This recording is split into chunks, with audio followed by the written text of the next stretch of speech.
যতই দিন যাচ্ছে ততই পশ্চিমবঙ্গের এসআইআর বা স্পেশাল ইন্টেন্সিভ রিভিশন নিয়ে চাঞ্চল্যকর তথ্য উঠে আসছে সাধারণ মানুষের নথিপত্র নিয়ে বিভিন্ন ধরনের সমস্যা।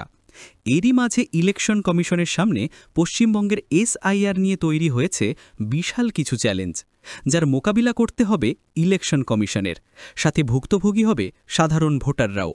কারণ ২০০২ সালের ভোটার তালিকার সঙ্গে ২০২৫ সালের ভোটার তালিকা মেলাতে গিয়ে এমন সব তথ্য উঠে এসেছে যা শুনলে আপনিও বলতে বাধ্য হবেন যে এতে সাধারণ মানুষ কি করবে। যে নামগুলো অনেক আগেই তালিকা থেকে মুছে যাওয়ার কথা, সেগুলো আজও ভোটার তালিকায় জীবিত, আর তার ফলেই তৈরি হচ্ছে এক ভয়াবহ গরমিল। এই ম্যাপিং অ্যান্ড ম্যাচিংয়ের রিপোর্টে নড়ে চড়ে বসেছে গোটা নির্বাচন কমিশন। তাহলে কি ২০২৬ সালের নির্বাচনের আগেই বাংলার ভোটার তালিকা নিয়ে শুরু হতে চলেছে এক বিতর্ক? সম্মানিত দর্শকবৃন্দ, আমি অনলাইন সার্ভিস গাইডের পক্ষ থেকে আপনাদেরকে স্বাগত জানাচ্ছি পশ্চিমবঙ্গ স্পেশাল ইন্টেন্সিভ রিভিশনের আর একটি বিশেষ পর্বে। আজ আমরা বলবো বাংলার স্পেশাল ইন্টেন্সিভ রিভিশন নিয়ে, বলবো ম্যাপিং অ্যান্ড ম্যাচিংয়ের ভেতরের কিছু চাঞ্চল্যকর তথ্য, আর জানব কোন জেলায় সমস্যা সবচেয়ে বেশি, কারা পড়তে চলেছেন বিপাকে। আর শেষ পর্যন্ত প্রশ্নটা থেকেই যাচ্ছে, ২০২৬ নির্বাচনের আগে বাংলায় আদৌ এসআইআর সম্পূর্ণ হবে তো? চলুন শুরুতেই সহজভাবে বুঝে নিই এই ম্যাপিং অ্যান্ড ম্যাচিং ব্যাপারটা আসলে কি। ২০০২ সালে বাংলায় শেষবার ভোটার তালিকার বিশেষ নিবিড় সংশোধন অর্থাৎ এসআইআর হয়েছিল। এরপর কেটে গেছে প্রায় ২৩ বছর। এবার কমিশন সিদ্ধান্ত নিয়েছে ওই পুরনো ২০০২ সালের ভোটার তালিকাকে নতুন ২০২৫ সালের তালিকার সঙ্গে মিলিয়ে দেখা হবে। এই মিলিয়ে দেখার কাজটাই হলো ম্যাপিং অ্যান্ড ম্যাচিং। মানে কে নতুন ভোটার, কার নাম বাস্তবে আছে, কার মৃত্যু হয়ে গেছে, কারা অনুপস্থিত, সব কিছু যাচাই হবে ডিজিটালভাবে। যাদের নাম বা তাদের সম্পর্ক এই দুই তালিকাতেই পাওয়া যাবে, তাদের নতুন করে কোনো নথি জমা দিতে হবে না। কিন্তু যাদের নাম মিলছে না, তাদের জন্য শুরু হচ্ছে দুশ্চিন্তার পাহাড়। এই ম্যাপিং অ্যান্ড ম্যাচিং প্রক্রিয়ার মধ্যেই কমিশনের ঘুম কেড়ে নিয়েছে দুই জেলা, উত্তর ২৪ পরগনা আর দক্ষিণ ২৪ পরগনা। ২০০২ সালের তালিকার সঙ্গে ২০২৫ সালের তালিকা মেলাতে গিয়ে দেখা গেছে উত্তর ২৪ পরগনায় ৪৫% নামের মিল নেই, আর দক্ষিণে মিলছে মাত্র ৫৫%। মানে প্রায় অর্ধেক ভোটারের ভোটাধিকার এখন প্রশ্নের মুখে। আর এখানেই কমিশনের সবথেকে বড় চ্যালেঞ্জ, বাংলাদেশ সীমান্তের এই এলাকাগুলোতে কি অবৈধ ভোটার ঢুকে পড়েছে? কেউ মারা গেছেন, তবুও নাম আছে তালিকায়, আবার কোথাও দেখা যাচ্ছে এমন নাম যাদের অস্তিত্বই নেই। এই সব নিয়েই এখন দফায় দফায় ভিডিও কনফারেন্স করছে নির্বাচন কমিশন। এদিকে রাজ্যের বিরোধী দলনেতা শুভেন্দু অধিকারী আগেই অভিযোগ তুলেছিলেন বাংলার ভোটার তালিকায় অবৈধভাবে নাম তোলা হচ্ছে। তিনি চিঠিও দিয়েছেন মুখ্য নির্বাচন কমিশনারকে। দাবি করেছেন সীমান্ত অঞ্চলে মাত্র এক সপ্তাহে জমা পড়েছে ৭০,০০০-এর বেশি ফর্ম, যেখানে সাধারণত এই সংখ্যা থাকে ২০ থেকে ২৫,০০০। তাহলে প্রশ্ন উঠছে, এই অতিরিক্ত নামগুলোর উৎস কোথায়? কেউ কি সত্যিই ভোটের রাজনীতির খাতিরে ভুয়ো ভোটার তৈরি করছে? অভিযোগ উঠেছে রোহিঙ্গা আর বাংলাদেশি অনুপ্রবেশকারীদের ডোমিসাইল সার্টিফিকেট দিয়ে ভোটার তালিকায় নাম তোলা হচ্ছে। যদিও নির্বাচন কমিশন এখনও এসব বিষয়ে প্রমাণ হাতে পায়নি, তবে উদ্বেগটা ক্রমেই বাড়ছে। এদিকে উত্তরবঙ্গের পরিস্থিতিও প্রাকৃতিক দুর্যোগপূর্ণ। জলপাইগুড়ি, দার্জিলিং এই জেলাগুলিতে ভয়াবহ বন্যা ও ভূমিধসে পুরো প্রশাসন এখন ত্রাণে ব্যস্ত।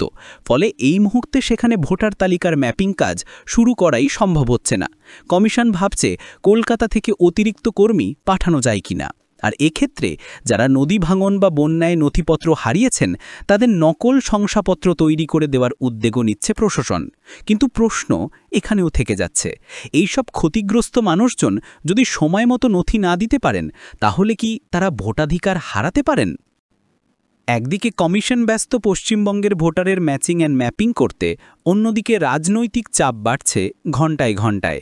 বিজেপি বলছে এসআইআরই ভুয়ো ভোটার চিহ্নিত করবে, রোহিঙ্গা আর বাংলাদেশিদের নাম তালিকা থেকে বাদ যাবে।